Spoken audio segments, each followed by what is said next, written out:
Hey, you looking for some secrets? I got them right here.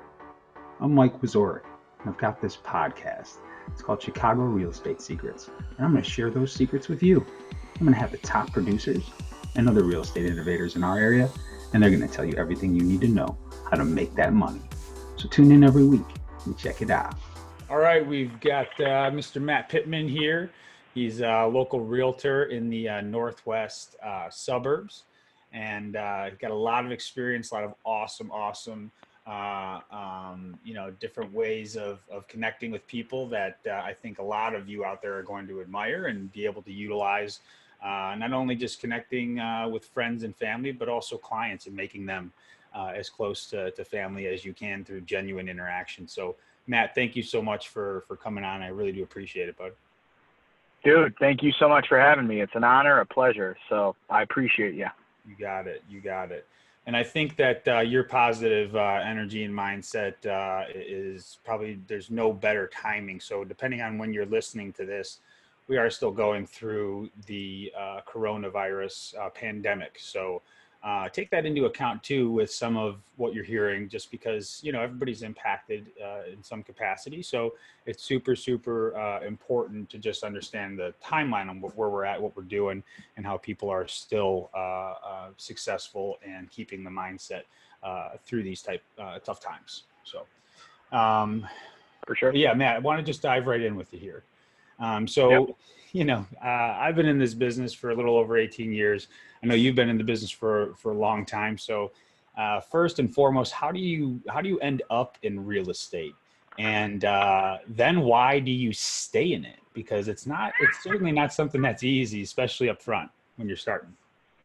Oh, yeah, for sure. So I guess long story short, I kind of fell into it.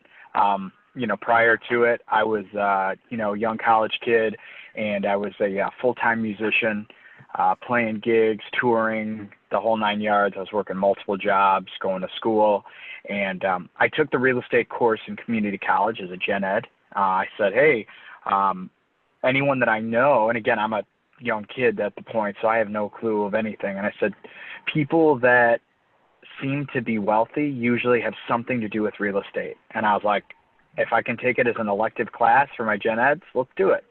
So I took the class, and the teacher said, hey, if you're going to take this class, you just got to take one more test to be a licensed realtor. And he's like, you don't have to use it. He goes, but if you're going to go through this whole thing, you might as well just take the same pretty much test you're taking to pass the class and get your license. So I was like, okay, makes sense. So I was at a bar for someone's birthday party, and I ran into a buddy, and we were just shooting the breeze, and he was like, oh, what have you been up to? And I'm like, oh, I'm taking the real estate test. And he was like, no way. He's like, you got to come work at my dad's office. And I was like, what? And so like his dad was awesome realtor. And basically I was close with him in high school. So like his dad was always like almost another father figure to me. But he basically said, hey, what the heck? Why don't you come work at the office? So I did. His dad's Randy Staub. And he's an amazing realtor. He was my mentor and a great friend. So he gave me the opportunity to come into the office. And again, I'm a 22-year-old kid. Like, I don't know jack squat. And I ended up coming into the office. And I told him, I said, hey, just so you know, I'm still going to be going to school. I'm going to be working other part-time jobs. I'm just doing this on the side to see what it's all about. And so he was like, yeah, sure. So after a little while doing it, I was grinding away, and it turned out that I was actually pretty good at it. So halfway through like the next year in college, I was like, what am I doing? Why am I still going to college? This is a great career. So I kind of stuck with it from there. And, 16 years later, here I am. Well, let me ask you a question about that. Just because I'm somebody that went to college only to kind of continue doing something on my parents' forceful recommendation, like you're either going to the military or you're going to take your ass to school. And so I was only there to fuck off, basically. And we all find our paths in different ways, man. And I'm one that was unconventional. So my question to you is, did you end up finishing school, or how did you pull the eject button on that? And how did you, did you have to answer to anybody on that decision? No, yeah. I mean, I was in the same boat that you were. You know, my parents were like, hey, don't be a dummy, you know, go to school, make sure you get a good job, like, you know, don't be an idiot. And so after I was doing real estate for a while, I was like, same. I went to Northern for a year, and I did well there, but the only thing that I really took away from that was like learning how to like shotgun beers and do beer bongs. I mean, I had a great time. I got good grades, but I was like, I still didn't know what I wanted to do. And I'm like, man, this is expensive to be here. So once I started really getting it in real estate, I was like, screw that. I was kind of reading the writing on the wall, and a lot of my buddies were getting out of college like 100 grand in debt, and they were like, yeah, I'm getting this entry level job for like 25, 30 grand a year. And I was like, screw that. I'm not going back. So I just basically, you know, said, I'm not doing it. Fuck it. Yeah. And that math, see, I can do that math. You go 100 G's in debt and you come out making, let's say 30. You're like, cool, Yeah. 30. Well, what are you actually putting in your pocket? Well, not a whole bunch, you know, and you're wasting away anyway. So I'm totally on board with when you find something that makes sense, allow it to make sense and grab it and to go that direction. Because if you're not going to be a doctor and you're not going to be in a specific, work environment that requires that schooling, that requires that education and the knowledge that's in the book and in the, the instructor's mind, most of the experience, most of the knowledge is by doing, trusting, taking risk, and being mindful that if things don't work, you have to make changes. So you end up being self-taught. Now, people around you certainly are mentors, hopefully positive reinforcement, but you are self-taught. So I think it takes a certain type of individual to be sitting here on the other side of this computer 14 years into being self-taught. So kudos to you, man. I agree, 100% agree. Good. So, you know, I think, and a lot of those fields too, even like a doctor and such, like you need the degree, but, you know, you really got to pay your dues and be kind of a grunt worker as a new doctor for a while before you can start calling the shots. I mean, no field lets you walk right in and you're the head honcho right out of the gate. I mean, you got to still prove your worth in experience in order to get to that next level. So for me, I was like, well, I don't need a degree to keep doing what I'm doing in real estate. And I know one thing will never change is like my dedication, hard work, and determination. So college or no college, you know, like I don't think I need it. So I just took that risk. And again, I think my parents at the time were like, yeah, you know, like, I think you should finish, but they were still like, okay, whatever, I support you. Well, they probably knew, I'm sure they knew that the decision was associated with a skill set that really could provide you the type of income that they knew you deserved. And I'm sure they were like mine too. We come from, you know, similar backgrounds in social economic background, if you will, to my understanding. And they both sets of parents likely had the means to continue the funding for school. And so they weren't like sideline, like kind of cheering it on even, right? Like some parents might be a little strapped and be like, yeah, maybe try it. You know, there was a push to go. But when I told mine, hey, it's not working out for these reasons, and this is what I'm doing, I was shocked on the level of support I received.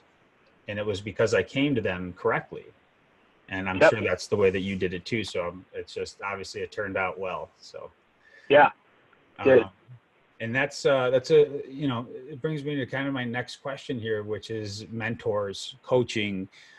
People have different levels of coaching, and everybody, in my opinion, needs an accountability partner. needs somebody to mentor them, to skip the line, if you will, and say, hey, these are some of the pitfalls. These are some of the successes, and be ready for both, because they're both going to be yours, but you can kind of just, skip the line and not make these mistakes. And we listen sometimes and sometimes we don't. But who has, first, are you involved with coaching or have a mentor or a guide, if you will? And if so, and I'm sure there's somebody out there that influences you, what type of impact has that had where otherwise, if they weren't available to you, where you'd be? Yeah, I mean, so Randy Staub, that realtor that I was talking about, he was like my first mentor early on. And again, I was a young kid, so I didn't really know much. But man, he really helped me and walked me through and just pushed me. And a lot of the stuff that he did was pushing me to constantly strive to grow and be better constantly. So at this stage in the game, obviously, like, we're friends, we still talk, but, he's not necessarily like my accountability partner or my person that I check in with. But I've kind of developed that mindset to always be growing, always be educating. I read a ton of books. I've done a ton of real estate coaching programs, investment coaching programs. Basically, like, I wanted to try to become a student of anything that I could to make myself better. And I've really trying to continue to do that more and more. And even with all this quarantine, I'm trying to spend at least like 2-3 hours a day reading books, reading articles, watching videos, just things to stay sharp. And there's always room for improvement. And so I'm constantly trying to do that.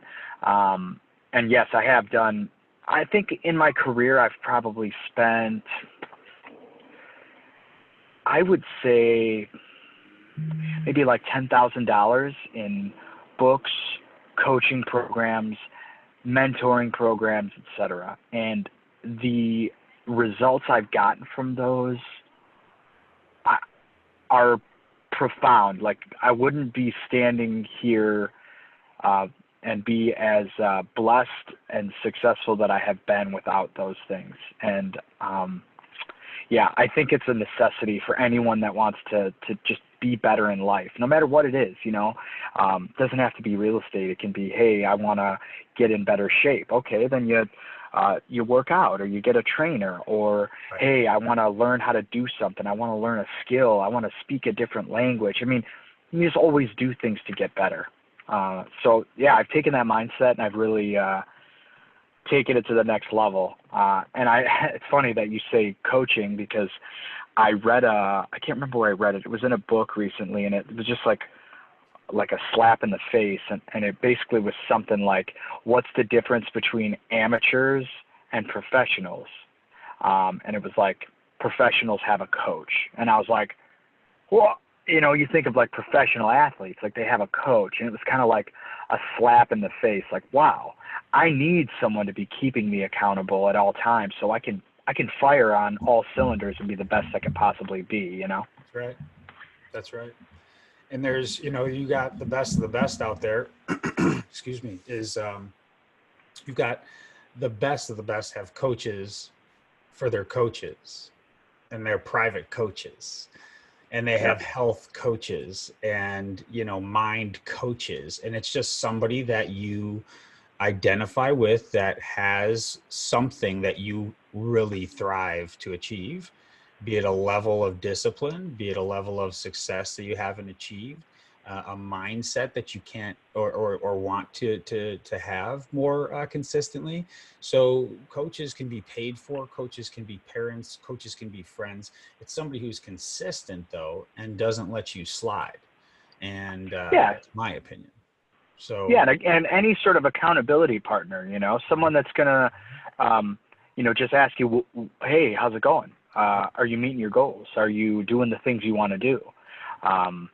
Even on our real estate team, we kind of do that to each other, where, no one's harping on anybody, but it's like, oh, hey man, how's your goals coming along? I mean, that's just a question, right? But it forces answers, and like truthful answers. Like if my goal was to do X, Y, and Z, and I'm not putting the follow through to get to those goals, that question can get awkward. Like, oh, how's your goals coming? Not so good. Oh, why not? Because I'm not following through. Oh, well, why aren't you following through? I'm being lazy. Oh, okay. But now it makes me go, no one even has to come down on me. I just, oh, man, I feel like crap because I'm being just completely honest with that person, and I'm being lazy. I need to get my butt in gear. I agree. So letting people answer is their own truth, and hopefully allows them to make a quick decision to shift. Because you and I have talked about this, and you touched on it briefly with what you were saying earlier. Just if you want to do something, well, what's the next step?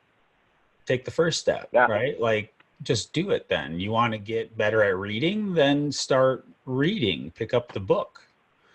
I really, for me, I'm like, I can't sit still. This is the most still I'll be all day. I literally, like, I can read, but I'll get through half a book and be like, man, I know what I'm going to eat tonight. I know what I need to do tomorrow, but I don't have any idea what I just read because my head's somewhere else. But I listen to so many books. And people are like, oh, you can't read it. It's very relaxing. I'm like, cool. Relaxing for me is like running, relaxing for me is in the yard, with my hands in the dirt. So if it's not like, it's like, just get it, whatever it is, whatever the information is, go get it. Like for you, hopefully you go get your coach after this. You talked about a slap in the face, right? Like, so go do it. And guess what? Next year, we might be talking about how you said before, I wouldn't be sitting where I'm sitting if I didn't do this. Well, and you know what? You will, because you're already killing it. And, something I want to touch on with you, I feel like might be the answer to this next question. And it's, you can get a coach, right? You can get the books, you can get the perfect environment, the perfect opportunity. You can be handed the keys to the kingdom and it could all go away, because it takes consistency, and it takes, in my opinion, a very high level of integrity, especially in our businesses. My question to you is, any successful realtor professional that I've chatted with has a very identifiable superpower.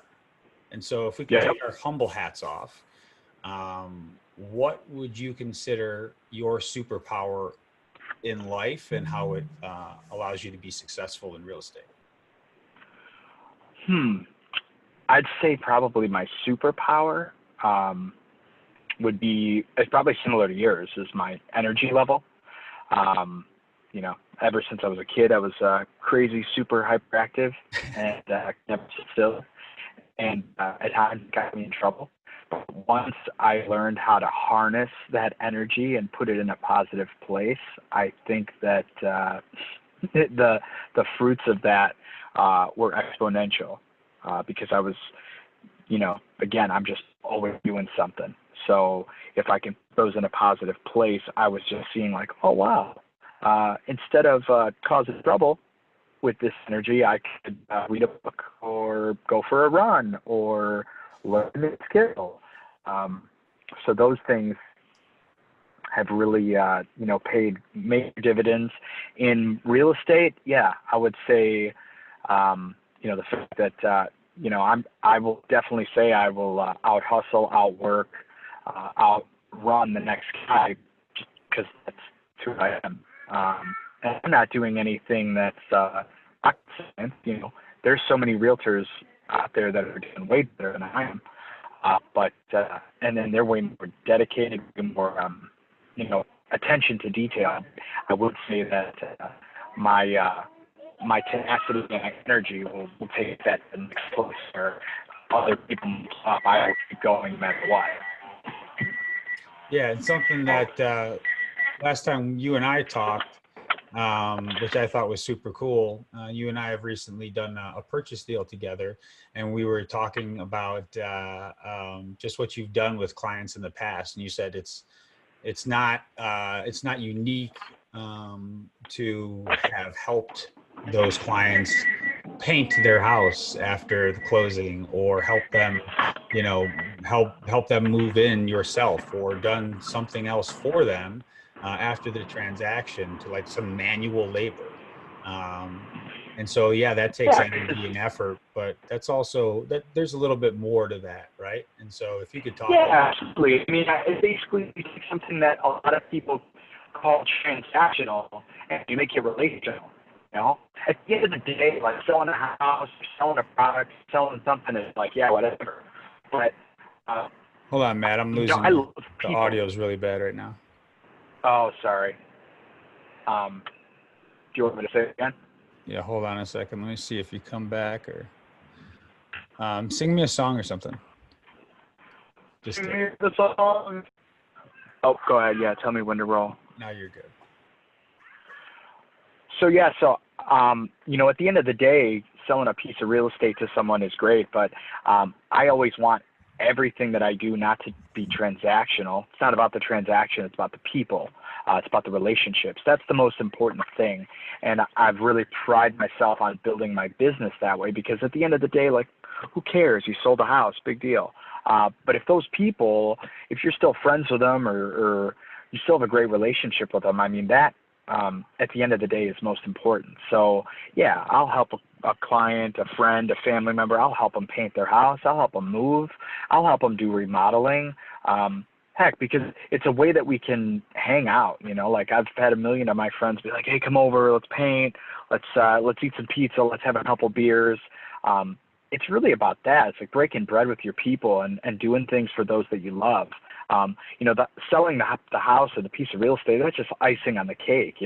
The other stuff to me is way more important. And shit, I've had people that have bought homes with other realtors and been like, "Hey, can you come help me paint?"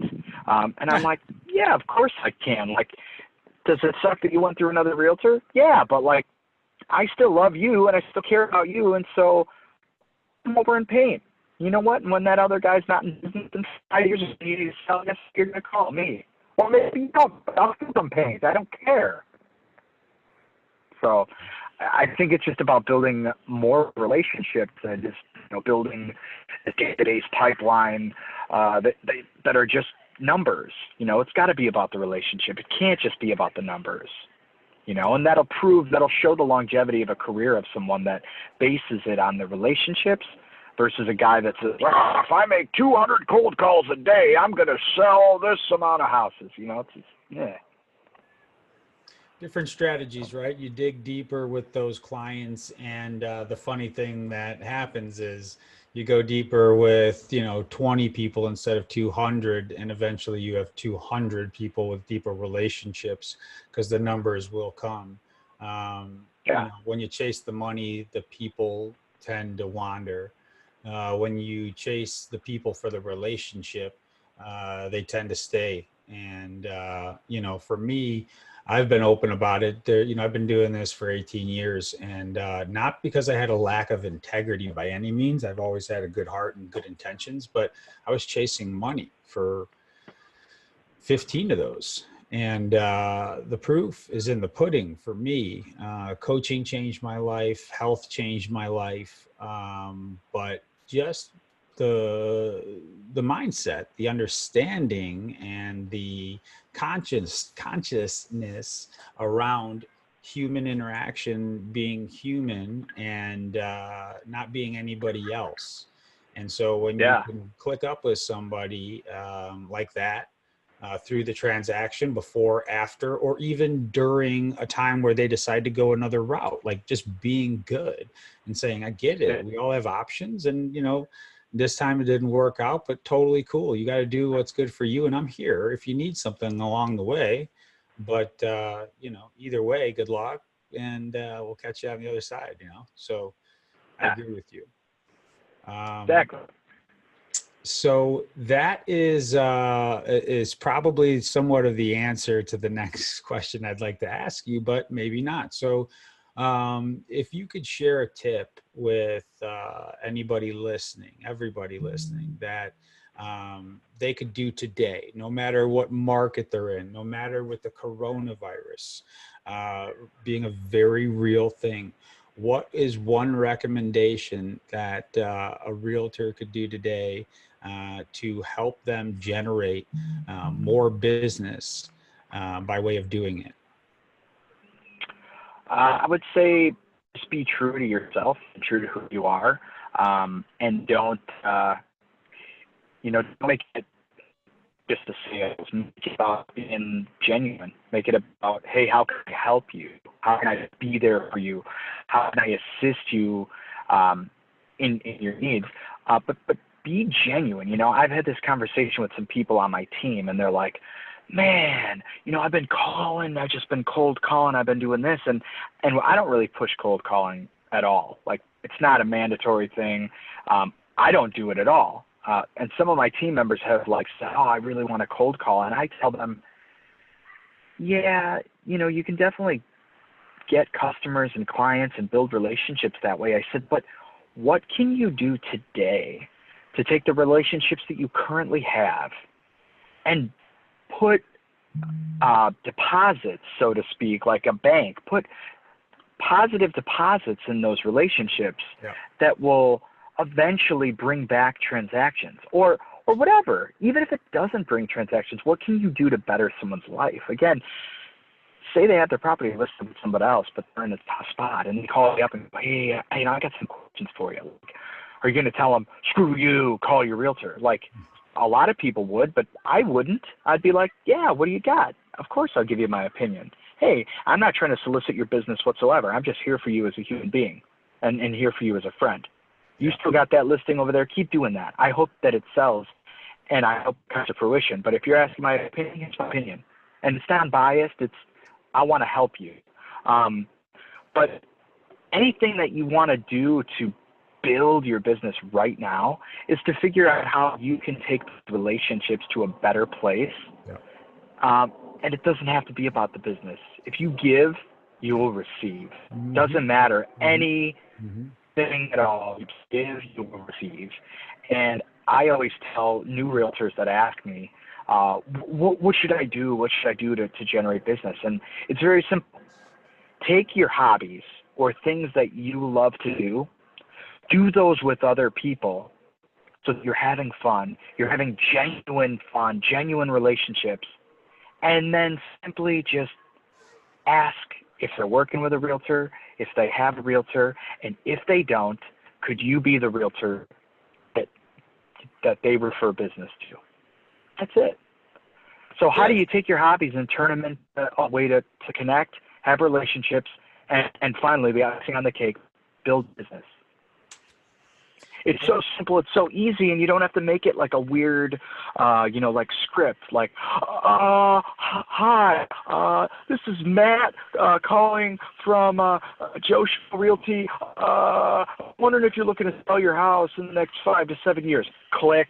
No one wants that crap. Just be true to yourself. Yeah, it's definitely the power again, man, and it's not uncool to let people know what you do, because people need someone that they can trust. And if they don't know that this person that they know, like, and trust does real estate, because they don't think about us as much as we think they do, well, heck, we're putting them in a bind if they don't know we can represent them. And it is one of my worst, I wouldn't even say it's a fear, but it's a pet peeve of mine for years since I got on social media, was to see somebody that I do know that does like me, that absolutely trusts me, close on a home that I could have helped them finance. And for a few of those years, I'd be like, damn it, mother, what, these jerks. And then, a few years back, kind of when everything changed for me, I was like, well, why am I passing on that responsibility for them to know who, what I do? I'm not, excuse me, I'm not pushing it out there enough in a tactful way to let them know that I'm available to help them, and let them know that I truly feel that if they don't fall into my arms, that they're not going to be served appropriately because I truly feel that I can help them the most. And so I took that responsibility of making sure people knew what I did. And so you don't have to force it, and it's not forced. If you love what you do, it will come up. Like, what do you do for fun? Well, shit, I sell real estate. That's super intriguing. Yeah. That's not a bad thing to say. If you actually enjoy it, like, that's one of the things you do for Yeah. fun. I work. People be like, what? Yeah. What? What do you do that's so fun? Yeah. Yeah, I hate my job. You like yours? Holy crap.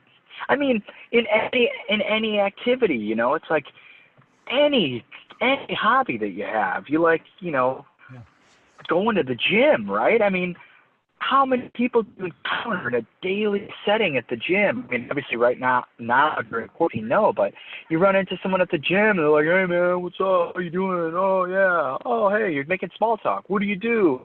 Oh, you know, I'm a janitor. Oh, what do you do? They normally ask you, what do you do? Oh man, I get to help people buy and sell real estate. I freaking love it. It's awesome. Right. And they're like, what? I freaking hate being a janitor. It sucks, bro. Can't believe you like your job. And then there you go. It's a segue. Like, hey, if you have anyone that you know looking to buy or sell, like, I'd be happy to help them. Oh, yeah. And then same, like, next weekend, that guy's at a family party and someone says, oh, you know, someone's looking for this or that. They want to buy a condo. Oh, shit. That guy that was at the gym, he's super cool. He's not a pushy salesman. He's not fake. He's legit. Oh, yeah. He said he's in real estate. I'll give you his number. Not that hard. Right. You and know? then you could even tell that guy, like, further the value with that dude. Be like, well, if you hate your job, you know, this is what I do. I love my job, right? And here's a book, or here's an online course. You could be a realtor real soon. You know, just keep it up. Get out of that job. Yep. You can give somebody a little inspiration, and you don't know. You might never talk to him again, but that'll come around too, because that person might just be, you know, who knows? Top 10 realtor, showed up on the cover of a magazine. You go, whoa, from janitor to top 10. Yeah, right? You're like, holy crap, that was the guy I used to deadlift with. What the hell? That guy could stop me like a beast. Yeah, right? Anyway, so yeah, he's, you know, there's those human interactions. We make everything an opportunity when you know, you're just happy to be living life and to moving, you know, moving through it. So it's super important to have, again, I'll just keep saying it, that mindset, because it runs the world. You know, what you think becomes reality. So, so one last question, one that I like, is, what is one thing that you know to be absolutely fact that nobody else agrees with you on? That nobody else agrees with me on. It could be aliens. It could be that there's, you know, this song is the best one ever recorded.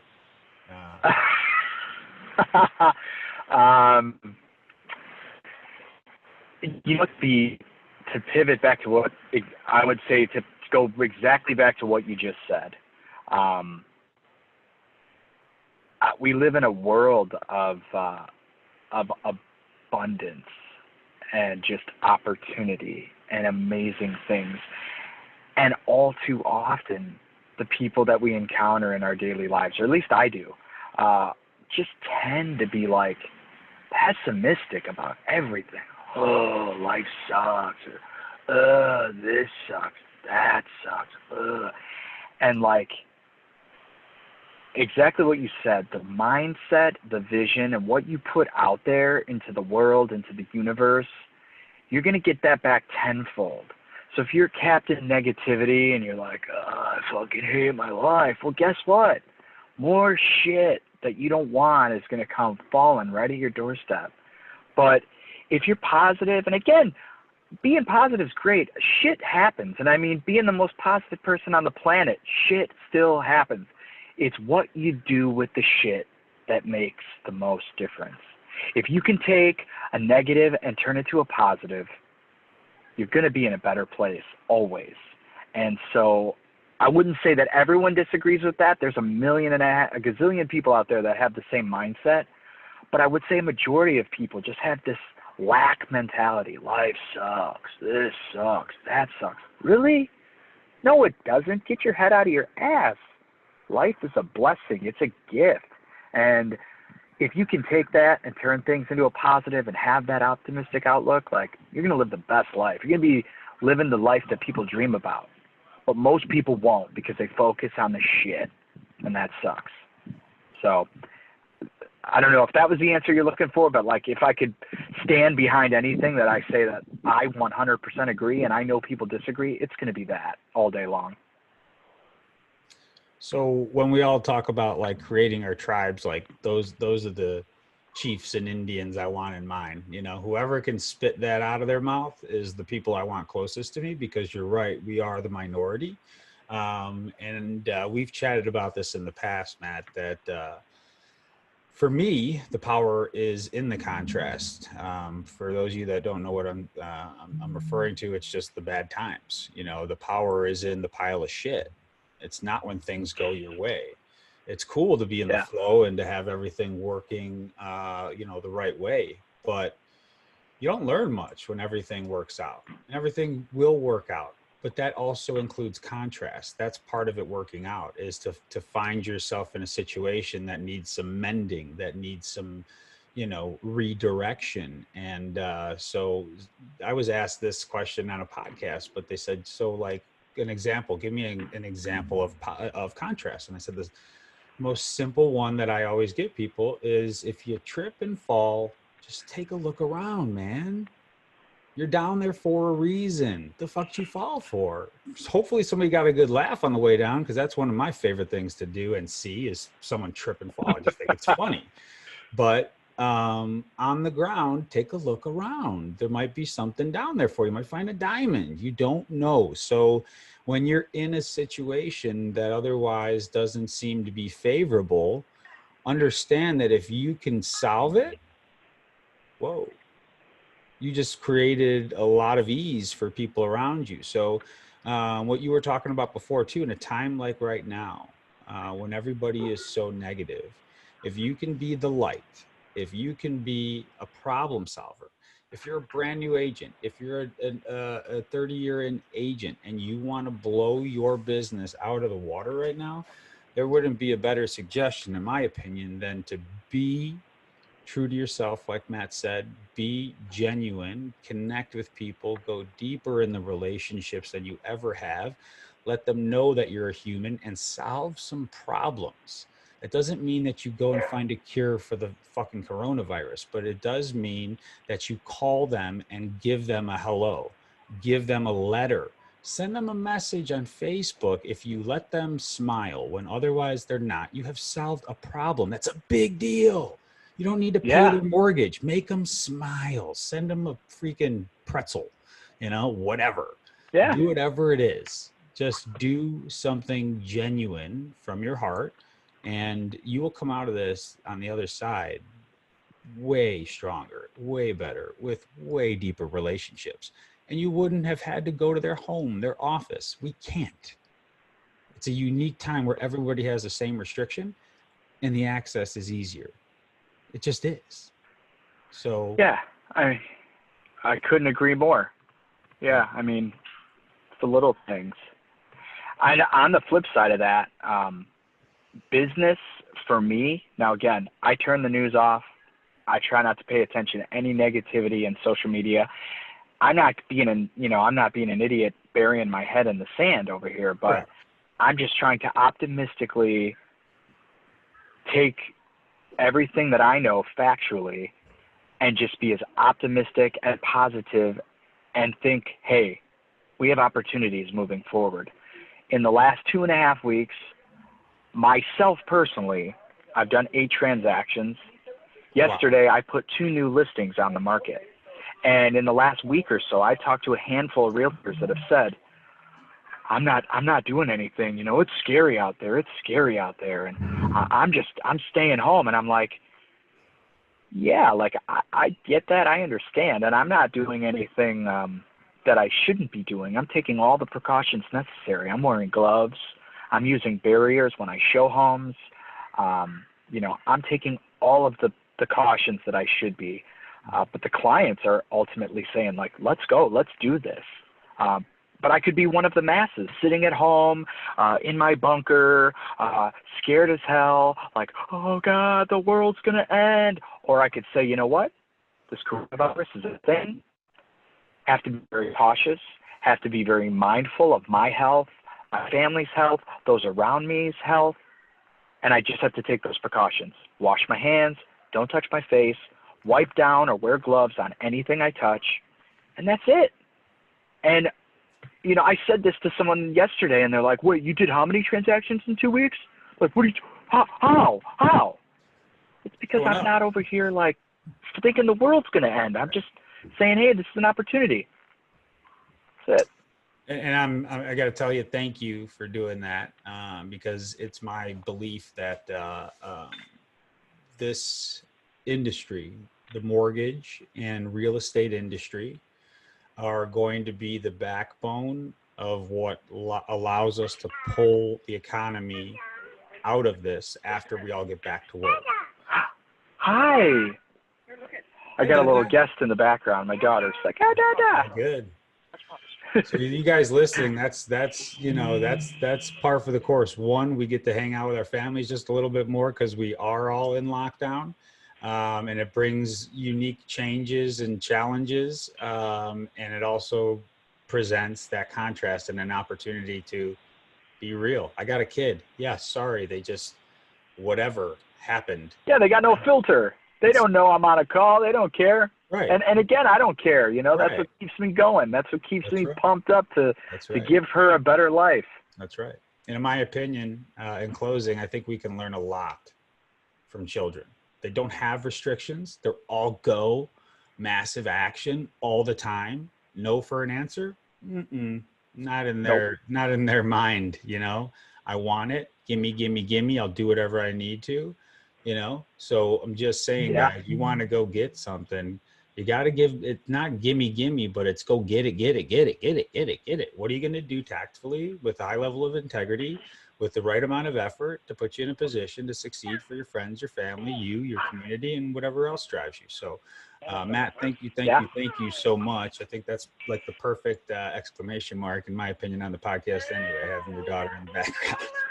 Oh, yeah. Thank you so much. It's an honor and a privilege. I love what you do. I appreciate you. You're, you know, one of the best around, one of the best I've ever worked with. So, like, keep doing what you do. You're crushing it. And thank you for this opportunity to be part of this. Thank you, Matt. Appreciate it, man.